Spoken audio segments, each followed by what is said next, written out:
The man finally managed to hail a taxi. Before he could get in, a stranger woman jumped into the car ahead of him. She assumed he was the driver. She urged him to start driving immediately, saying she had a very important interview. Jack explained helplessly that he was also a passenger. Lisa realized her mistake and got out awkwardly. She begged Jack to let her have the taxi. Jack coldly refused, signaling that the car wasn't for someone so entitled. Lisa was instantly embarrassed and furious. She scolded him for being heartless and lacking any sense of chivalry. After Jack got into the taxi, he noticed a phone left on the seat.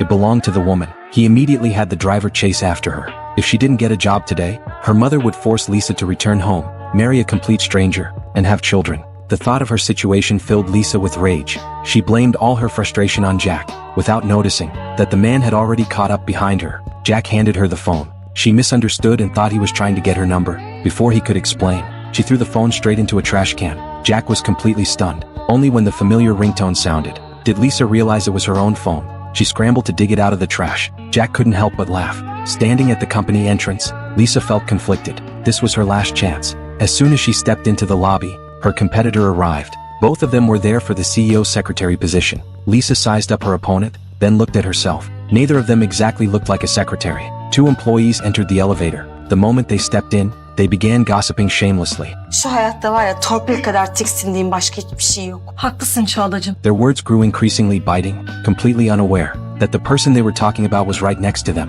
Lisa's face turned pale. She quickly changed the topic, asking why the elevator was so slow. The employees explained it was due to old equipment. Then they continued chatting. Stuck between the two of them, the air was suffocating. Finally, the elevator doors opened. An angry Suna threw her resume on the floor and stormed out of the company without looking back.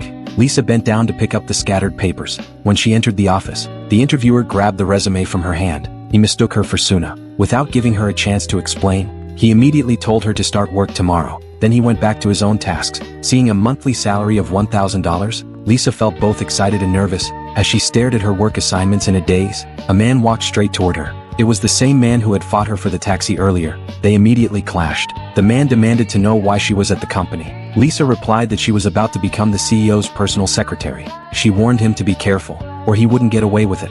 Suddenly, the elevator malfunctioned. Lisa's face went pale instantly. She had severe claustrophobia. Seeing her helplessly reaching out to him, the man pulled her into his arms.